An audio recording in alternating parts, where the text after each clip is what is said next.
তখন ঘুমের টিপের 2 পদের নিছি, নকটিন আর মাইলাম নিয়া আমি 5টা করে 10টা কিনছি। কেনার পরে এরপর আমি ওনাদের গ্রামে গেছি।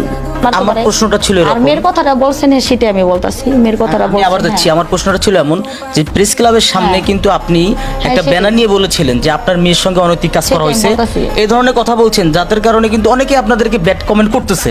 তো এই বিষয় নিয়ে একটু আপনি ক্লিয়ার হতে চাই। সেটাই আমি মানে বুঝাই বলতাছি। এরকম অত্যাচারের মানে টর্চার হয়েছে দেখে ঘুমে টিপলে খাইছি। পরে তখন মেয়েটার রেখে মেয়ের বাবা পুলিশের সামনে, এলাকা মানুষের সামনে, মেয়ের বাবা রাত্রে 11টা বাজে না 10টা বাজে মেয়েটার রেখে ওই আমার কাছে শুয়ে গেছে। ঠিক আছে, ওর পরের দিন আমার এলাকার মেম্বারের চেয়ারম্যানের অফিসে নিয়ে গেছে। নেওয়ার পরে ওখান থেকে আমার 500 টাকা উপজেলা থেকে দিছে। ওই 500 টাকা দিয়ে আমি আপনার ইয়েতে গেছি, প্রেস ক্লাবে গেছি। যার পরে আমি বলছি আচ্ছা আমি ঘুমের টিপলে খাওয়া সালাম, ঠিক আছে আমি মিথ্যা কথা বলছি, এর জন্য মাপ চাই। আর আমার একটা শিশু মেয়ে, ঠিক আছে আমি